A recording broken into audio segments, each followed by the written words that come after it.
Thank you for listening to Independent Voice. Let me start off by telling you all this. I don't proclaim myself to be a Republican or a Democrat. I'm independent, but I am a conservative.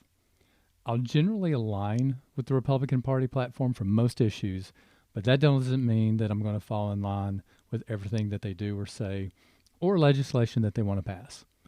I strive to be an independent thinker, and I'm willing to listen to both sides. That's what I want these podcasts to be about. Am I going to sound biased at times to one side or another? Of course I am.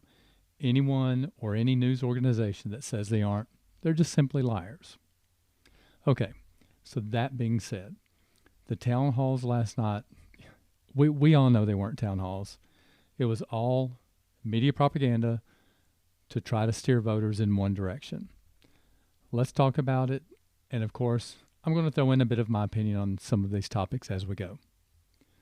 So let's talk about Biden and his quote unquote town hall with, let me just put this out there first. Obviously, there's news stories that are coming out right now that you've got two obviously staunch Democrats that were in the town hall, one of them being a former speechwriter for President Obama. So that's who's asking these questions in Biden's town hall. But along with that, of course, you have no pressure from the moderator, George Stephanopoulos, not challenged on any of truthfulness or facts around any of his answers. I mean, honestly, he avoided providing any direct answers anyway and would always pivot away to saying whatever Trump has done that he sees is wrong. On the subject of Supreme Court nomination, during an election year, he claims his understanding of the Constitution doesn't allow for nominating of a Supreme Court justice during an election year. Someone can correct me if I'm wrong. Like I said, I'm all about hearing both sides and making a judgment based on that. But I don't believe that subject is even approached in the Constitution. And of course, he wasn't questioned about this. And as of this morning, no one's going to fact check him. It's just we're supposed to listen to his opinion, nobody question him, and just move on from there. Let's just take another example of the Green New Deal. He was questioned about that, after his remark that he made at the first debate with President Trump about the Green New Deal. And he says it's not his.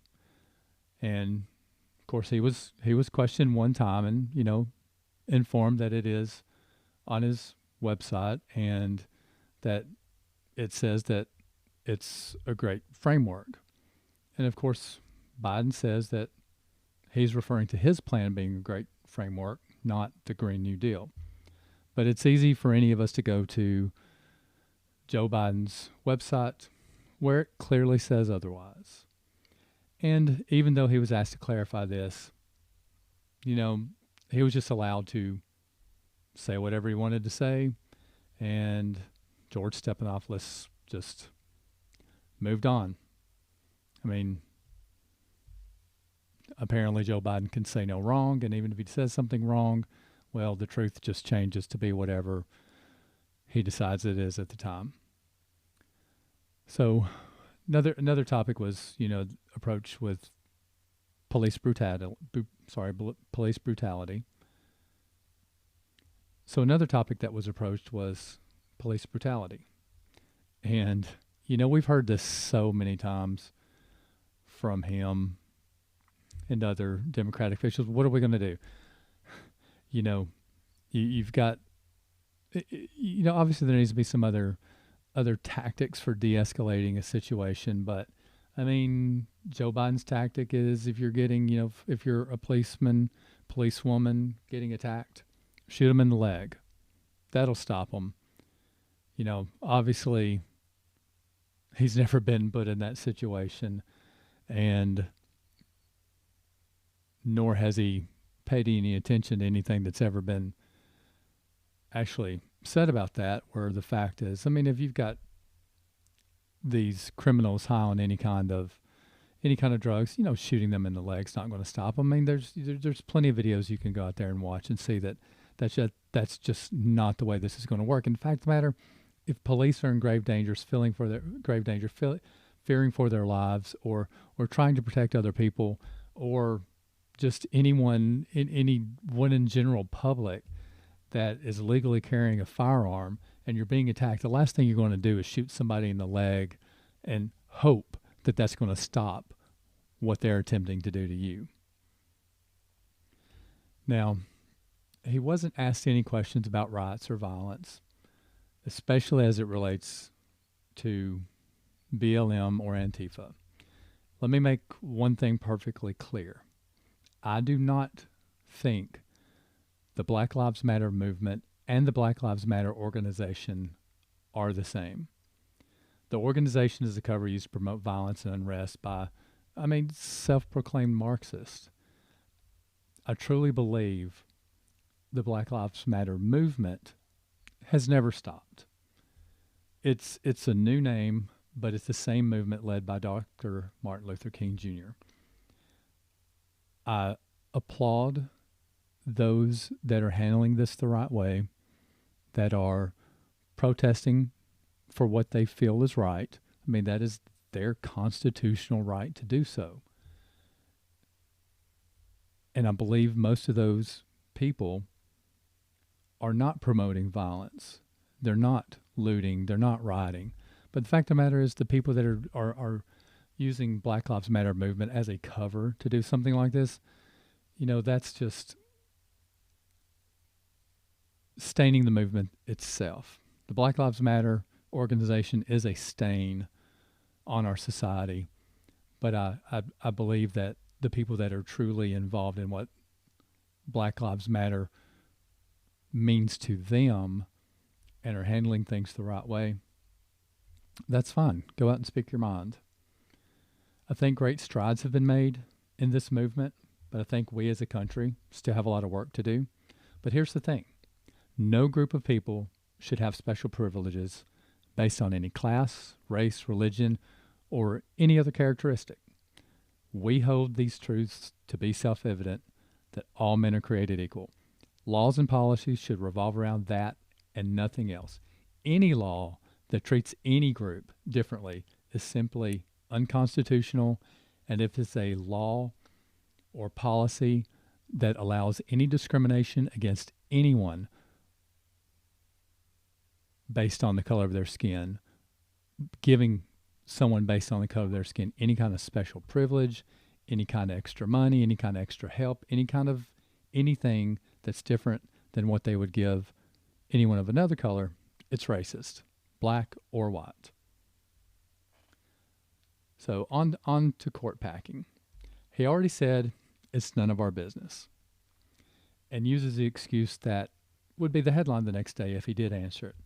Well, of course, it would be, because he's refused to take a clear position. So, of course, it's going to be a headline when he actually decides to take a clear position. Well, I mean, actually, his position did change. To admit his position will change, depending on the outcome of the Judge Amy Coney Barrett confirmation. Come on, man. Your position shouldn't change. Either it's right or it's wrong. Just tell us the truth.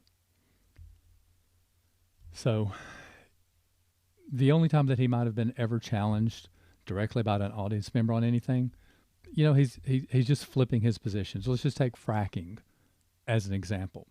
Historically, he said he's going to stop it.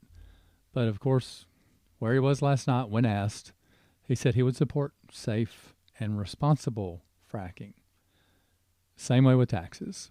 He said in the debate he would immediately end all tax cuts that Trump has imposed.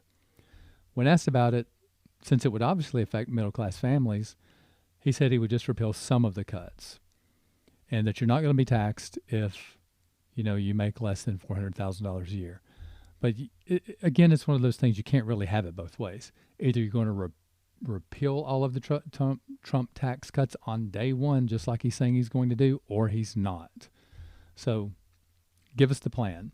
Tell us exactly what you're going to do. But again, he's not being challenged on any of this or asked for any clarifications or follow-ups. And of course, the majority of questions presented were already pro-Biden voters, just like I said at the beginning of this. So what's Biden going to do? Biden is playing it safe. He's looking at his poll numbers and trying not, just don't screw it up. If you're ahead, don't say anything stupid. Don't give your real positions. That's the game plan. And the thing that strikes me the most, and I know, you're going to have the conspiracy theorists saying, all of this going on with his son, Hunter Biden, it's all a conspiracy. It's all a smear campaign. None of it actually ever happened. But the fact of the matter is, he's not being questioned. I think a CBS reporter tried to question him on it today, and he just accused him of trying to smear him.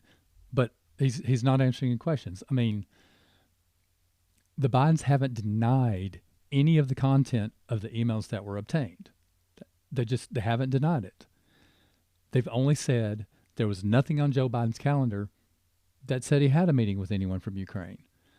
Emails, the emails from the recovered data on laptop, it's all there. And I think even more of that has came out throughout the day today. And then there's also the report that says, and I haven't seen any follow-up on this, but that the FBI possibly had this information in their possession during the impeachment hearings. So let's go ahead and move on to Trump. And again, just like Biden, the majority of his questions were from Democrats. Well, the majority of Trump's questions were from Democrats. And the biggest thing that struck me about this, I mean, we know for a fact Trump is going to trip all over himself, say the wrong things, and they're going to put somebody in front of him to ask him questions that are going to help him along doing that as if he needs any help. But the constant interruption by Savannah Guthrie, obviously, she's trying to push buttons. There's no doubt in my mind that was her purpose. I mean, President Trump spent the entire hour debating with Savannah Guthrie instead of actually having a town hall. People were there and turned in to hear his responses, not her opinion. I think it was about 20 minutes into the 60-minute town hall before she even let an audience member ask a question. A lot of the time was spent asking him over and over and over to explain his stance on white supremacy, which he's done for years. Now, again, we're talking about President Trump, who's not, the most eloquent with words and isn't always going to say things the right way. But he's said over and over and over and over that he's not supportive. And of course, you've still got all of this stuff that's being taken out of context. As far as, they're going to take bits and pieces and say there's good people on both sides. But of course, they leave out everything that surrounded that, where he was condemning white supremacy, condemning those organizations, condemning the KKK. You're never going to hear that part. All they're going to do is give you one side of it. Now, I'm not saying that President Trump is doing everything correctly. Obviously, he's not. I mean, he's got a real problem, mainly with his Twitter thumbs. But let's just take his comment on the retweet that he did on whether or not Osama bin Laden is dead or alive. Mr. President, save yourself a lot of problems and a lot of headaches. Just don't retweet. There's too many unfounded conspiracy theories, and you're feeding in to what the media is trying to do to you. Just stop. I really don't know any other way to say this other than just stop. You're digging a hole that you're having a hard time getting out of when you're doing this. So, on to the question of mail-in voting. And that's one thing that I really want to cover with this. The media and Democrats, I guess that's pretty well the same thing, continue to state there's no widespread proof of mail-in voting fraud. This is just simply untrue. I mean, what is the definition of widespread? It's something that happens among many places or many people. Mail-in voting is a problem. It always has been. And having unsolicited ballots going out just makes it exponentially worse.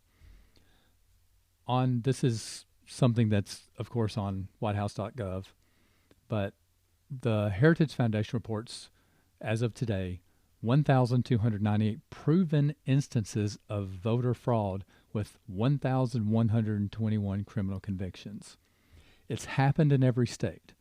That, by definition, is widespread. And the media downplaying even just one instance of mail-in voter fraud as not being a problem is a complete insult to the democratic process. Everyone wants and deserves their vote to be counted, but no one deserves for their vote to be counted twice. The system just doesn't work. If you're requesting an absentee ballot, which I am fully supportive of, if you're military or college students or elderly or someone who's at high risk of complications from COVID, that's your best option. But I definitely do not believe ballots should be mailed en masse to people who don't ask for them. You have no way of controlling what's going to happen with those ballots. And we're seeing it in the news every single day, over and over and over. I mean, mail employees, USPS employees, having, charges brought up against them for tampering with these ballots. And obviously it's, and like I said, I mean, you've got 1,298 documented proven instances of voter fraud and 1,121 criminal convictions. It is widespread. I support absentee ballots, but mass mailed ballots just to try to get votes, no. So one other thing, that President Trump, quoted was the 85% of people that wear masks get COVID. Well, sort of. That's a little misleading. The answer was based on a CDC survey of COVID patients. 85% said they always or often wear a mask. But if you want to break that down a little bit more, 70.6% claim to always wear a mask.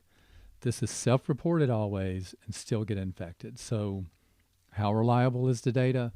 How many people said, well, I always wore my mask, but they didn't? Who knows? But the CDC has bounced around so much on how effective masks really are. Honestly, we don't know. Does it help? I think it does. Some. Is President Trump's example of not regularly wearing a mask responsible for all the deaths the media and Democratic propaganda machine claims he is responsible for? Absolutely not. It's a well-known scientific fact that only properly fitted N95 or better mask can really provide anywhere near an adequate defense against the virus. Now, of course, Trump wasn't exactly crystal clear on most of his answers. He and Biden both can dodge and weave with the best of them. But my biggest problem with what occurred last night was just the difference in the way that these two candidates are treated. Whether you like President Trump or not, he is still the elected president of the most powerful nation in the world. Overall, this town hall was just a complete disgrace and disrespect for the President of the United States. Doesn't matter what side you're on. A president sitting or former should never be treated the way that he is being treated. Now, I completely agree the way he acts or responds to other people at times, he causes a lot of his own problems. But you just, you can't treat the head of our country the way that he's being treated. I think, President Trump, he's playing to his base that helped him win in 2016. And a lot of those that supported him, they liked to hear him argue. They like the way that he presents himself at times. What he has got to understand is that he has got to be willing to back off of the strategy at times. And I think it's going to hurt him come November 3rd if he's not willing to do this. I mean, this is just the way that we should all be, and obviously the President of the United States should be this way as well, and so should Joe Biden. You know, I think President Trump should admit the things he's done wrong, say what he wants to improve on in a second term, and lay out those plans. I think that's what's going to win him the election, but not, he's got to do things different. Here's the truth. We the people want to know what these men and women that are running for office truly stand for and truly believe. That's what we're asking for. And most of these politicians make you feel like it's none of your business. You don't get to know. We'll tell you at some other time. Let's answer questions that are unrelated to what you actually just asked us. That's not what we want to know. And I think, like I said, they both can dodge and weave with the best of them, but I think, honestly, if President Trump would stop and just answer the questions he's being asked, he's got a chance at this. And this goes for both candidates. If you're running to be president of the United States, don't you feel that you owe that to the people? And doesn't the media feel like their job is to help bring the real issues to the front?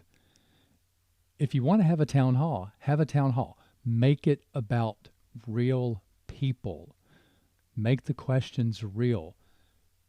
Don't plant people in the town hall and toss softballs just to make someone look good.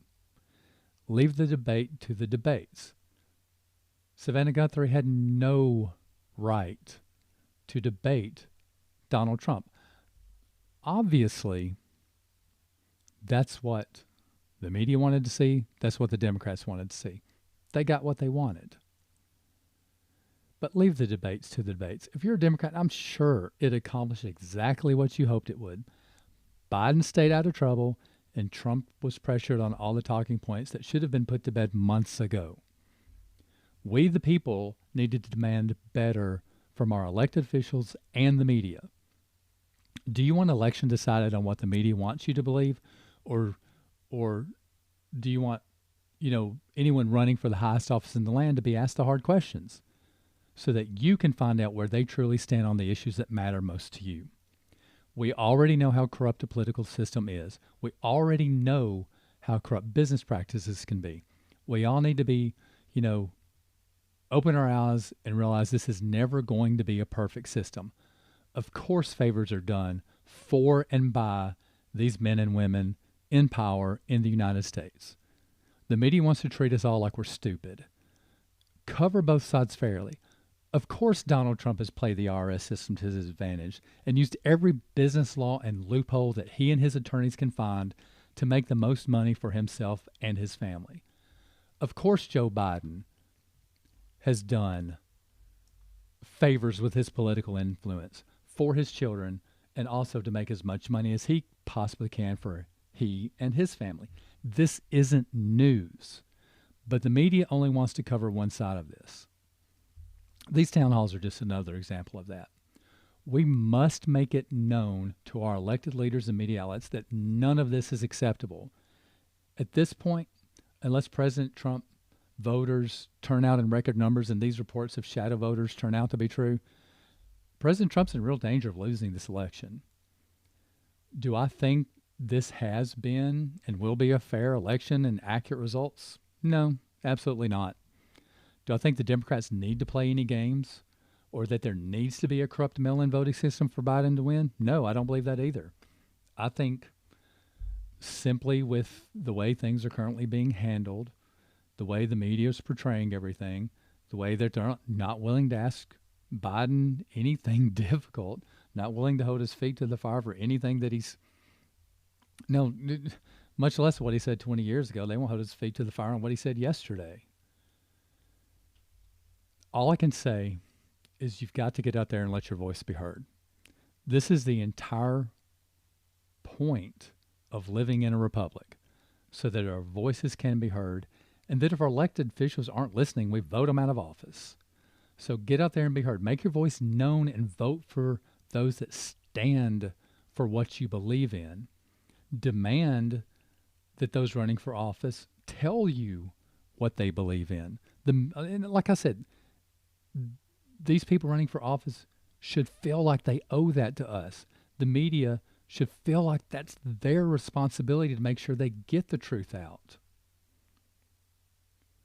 Make your voice known and vote for those who stand for what you believe in. Do I hope you vote the direction that I lean towards? Of course I do. Will I accept your choice if it's different than mine because your beliefs are different than mine? Yes, I will accept that too. All I can say is take a look at the candidates and decide if they're representing what you believe this country stands for, what you believe the Constitution is, what you believe this country was founded on. We get to do this every 4 years. Again, another great thing about living in this republic. If we, the people, decide as a majority that we've screwed up, we get to do it over. So let yourself be heard.